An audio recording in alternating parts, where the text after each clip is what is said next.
Sudhir sir, जो Hindenburg के जो इन्वेस्टर हैं, अमेरिकी बिजनेसमैन, उसको जो जॉर्ज सोरोस, उनका एजेंट बताया जा रहा है राहुल गांधी को। बड़ा विडंबना है कि आप जो सामने निकल कर आ रहा है, सारे ब्लेम्स आपके ऊपर हैं, और वो राहुल गांधी तो निरंतर कहीं ना कहीं कटघरे में लंबे वक्त से कर रहे हैं, बरसों से कर रहे हैं कि क्या अडानी है, क्या अंबानी है।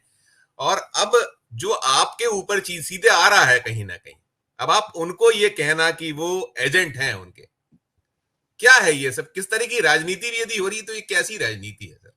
सुधीर सर। जी, धन्यवाद संजीव जी।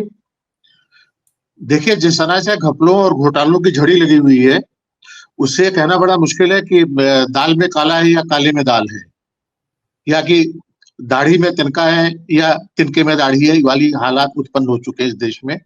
आप राफेल घोटाले से याद करके इलेक्टोरल बॉन्ड शेयर घोटाला, ईवीएम की गड़बड़ी, चुनावी धांधली, और अब ये हिडनबर्ग का भी ये पहला मौका नहीं है जब उसने इस तरह का भंडाफोड़ किया है।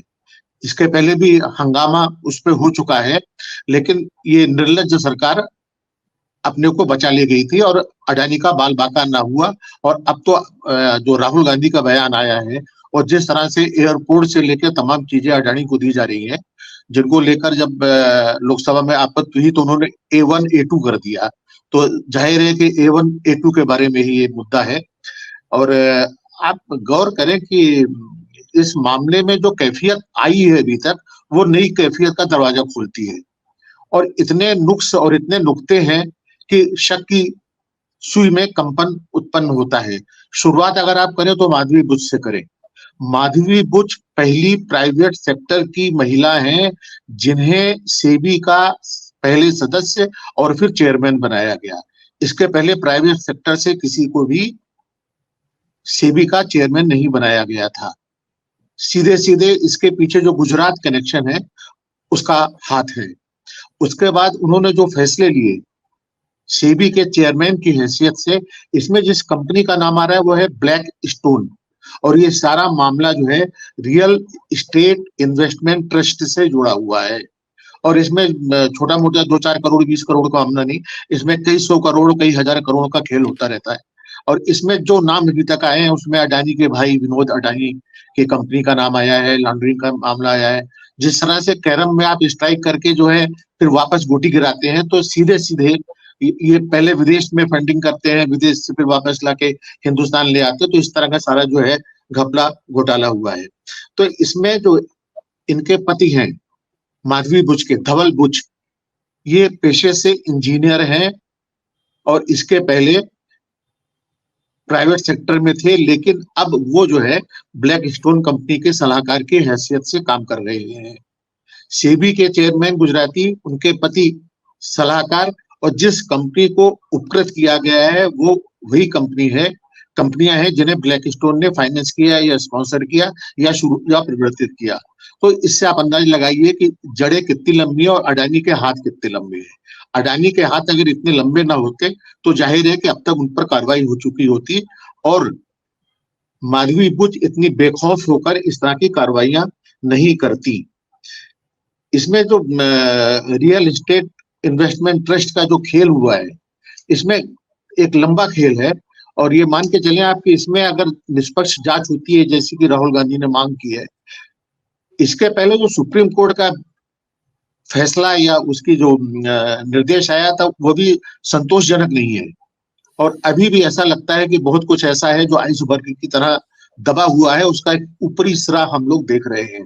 और जहां तक सरकार की बात है, जांच की बात है, तो ये जो कहते हैं ना, सरकार अपना चेहरा नहीं साफ कर रही बल्कि आईने को साफ कर रही है, कि ताकि आईने में उसका चेहरा साफ दिखे। तो जो अपने चेहरे के बजाय आईने को की धूल साफ करने का जो खेल कर रही है, जो एक पाखंड या एक स्वांग कर रही है, वो हमें नजर आता है। इसमें एक और बात है कि लॉन्ग टर्म कैपिटल गेन का मामला होता है। पहले ये था कि यूनिट्स को 3 साल तक रखना होता था, उसके बाद आप यूनिट्स को बेच सकते थे।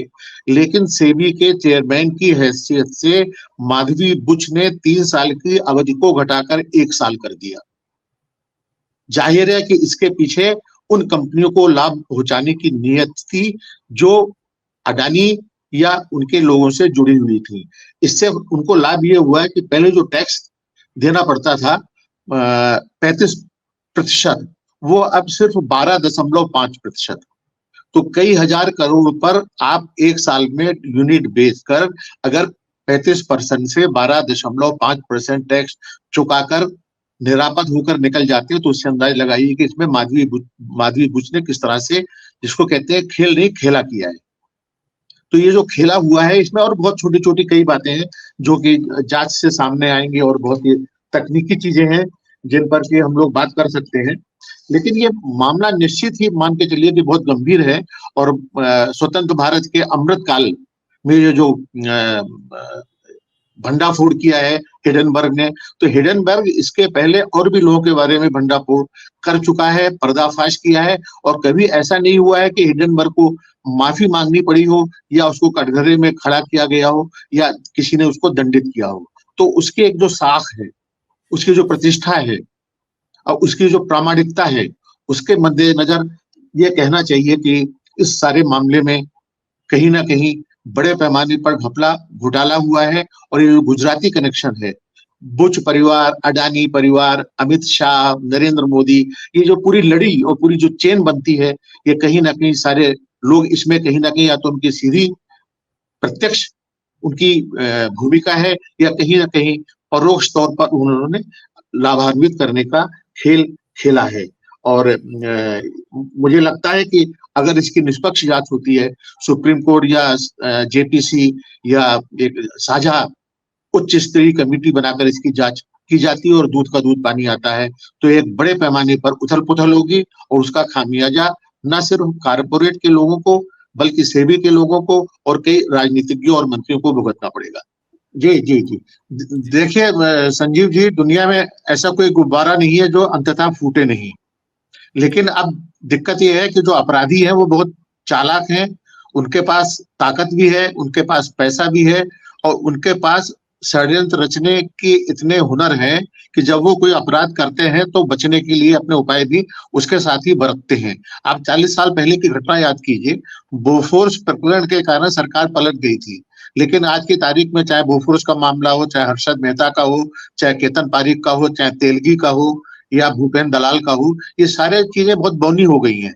इस मामले में एक और नाम आया है जो आप लोगों ने छोड़ दिया, वो है अनिल आहूजा का, जो सेबी की चेयरमैन के पति धवल बुच के दोस्त हैं। और उनके बारे में कहा जाता है कि उनके विनोद अडानी का पैसा उसमें लगा है, बरमूडा नाम की जगह पे। तो अंततः जहां आपने गुब्बारे की बात की, तो गुब्बारा अंततः फूटेगा। गुब्बारे का आयतन बड़ा होता है तो उसको फूटने में थोड़ा समय लगता है, और ये इतना बड़े बड़े घोटाले लगातार होते जा रहे हैं कि गुब्बारे का आकार एक सामान्य गुब्बारे जितना नहीं रह गया है, बल्कि इस बड़े गुब्बारे में कई छोटे छोटे गुब्बारे जुड़े हुए हैं। उम्मीद कीजिए कि हमारे देश में ऐसा घटनाक्रम ना हो जैसा कि हमारे पड़ोसी देशों में हुआ है, और हमारे यहाँ लोकतांत्रिक तरीके से ही सत्ता परिवर्तन हो, या फिर वे लोग हरकतों से बाज आए जो राष्ट्र के नाम पर राष्ट्र की अस्मिता की दुहाई देकर राष्ट्र की आर्थिकी के साथ, राष्ट्र की सार्वभौम सत्ता के साथ, गणतंत्र के साथ और जनता के साथ देशद्रोह या धोखाधड़ी कर रहे हैं।